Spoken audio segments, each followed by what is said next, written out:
Luckily, I actually see it. Now we got volume. All right. So anyway, we have just a short broadcast here right now going on, guys.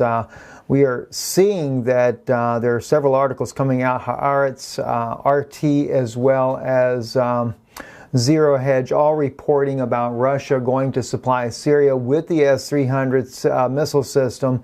Haaretz, the Israeli newspaper, is saying with Russia's S-300 in Syria, Israel will have to think twice about the next strike.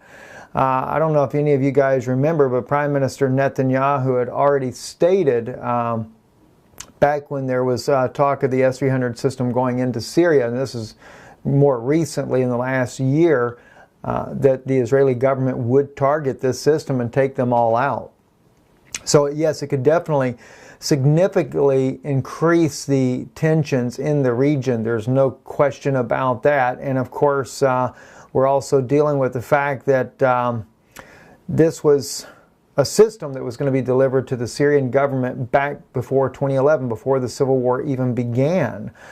So it's not like that Russia was just up and planning to put this in there because of what's going on in the current standoff. But Russia says that one of the main reasons for doing this, that is brought out in the RT report, is that Syria needs to be able to defend itself, but also the S-300 system would prevent taking out Russian aircraft as the Syrian government tries to defend their own skies there. The system is far more advanced. They're talking about giving the Syrians the most advanced version of the S-300 system, which would definitely secure the Russian planes that are in the region not to be targeted by the system, and at the same time have a much longer range, being able to take out some upwards to 250 kilometers, if I'm not mistaken, was the distance that this S-300 system has. They also have the ability to track Israeli warplane movements from the time they leave Israeli bases to see exactly what their planned route is. Something they could not do with the S-120 system that Syria has used. I'm not sure about the S-200 system, but it gives them more advanced notice on what's going on. There is also reports, so according to Zero Hedge, that John Bolton warns Russia missile sale to Syria would be a significant escalation. States here in this article here, it appears Israel has paid a huge price for last week's attack on Syria, which led to the accidental friendly fire downing of a Russian reconnaissance plane with 15 personnel on board, as the door could now be forever shut on striking targets in Syria with impunity. The Russian Ministry of Defense, the MOD, has announced plans to deliver its advanced S-300 air defense system to Damascus within 2 weeks. And that's exactly what Sergei Shoigu was stating on the RT News that was putting out the information about this. And but as Bolton is saying, though, we do know it will definitely increase the escalation in the region, because as I mentioned before, Prime Minister Netanyahu on the last issue over this being delivered to Syria said that he would target every single system that is brought into the nation. This could even broaden the conflict, because if Israel does target the S-300 systems that will be brought in, you will also have a possibility that more Russians could be killed in this battle, and this could definitely greatly increase the risk in the region there.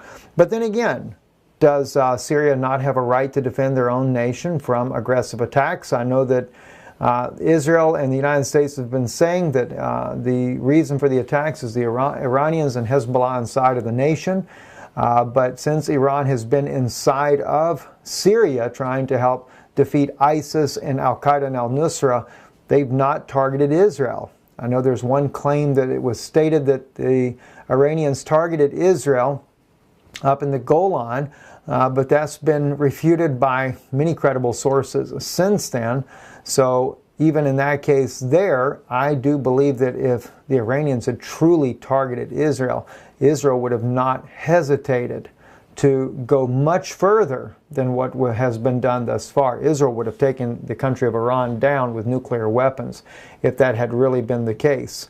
But nonetheless, These arguments are going back and forth, very serious situation, and Israel has the right to defend itself, but then again, we cannot say that Syria doesn't have a right to defend its own self as well. That would be very hypocritical of us to say that.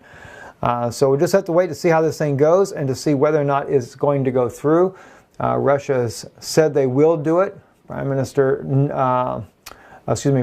Putin of Russia is kind of under pressure by his own military to do something to protect their servicemen because, after all, 15 Russian servicemen did lose their lives. And Russia is continuing to maintain that the Israeli Air Force did, in fact, use the Russian IL-20 as a cover to be able to launch the attack there near Latvia, which is where the Russian air and naval bases are stationed at. That's pretty provocative to go that close to the Russian military base as well. And but, you know, they're looking for an excuse to take down Iran to begin with and to take Syria completely out, because after all these pipelines are being put in place, and Haifa is going to be a port for the oil and gas lines that will be coming across Syrian territory, and they don't want Bashar al-Assad being the one that gets to build it. So I kind of go back to the times of Haddad, Ben Haddad, who was the Syrian king and during the times of the prophet Elisha, and how that he was actually overthrown and it was a new king put in place. And it was a very illegal dictator that murdered Ben Haddad in order to take his place. That's what we see today. We see a bunch of murderers that are masquerading around as if they are Syrian civilians trying to topple their government. And I'm sure they're going to be successful, because if biblical prophecy has cyclical events, this is one that is about to take place. I'm Stephen Ben-Nun. You're watching Israeli News Live. And today I think is the 24th, isn't it? Yes, September 24th, 2018. Anyway, we were on a program yesterday, going to be going on with Bonnie Harvey on Hebrew Nation here in just a little bit as well. But with a friend of ours there, Jim Duke. And I think Jim's program is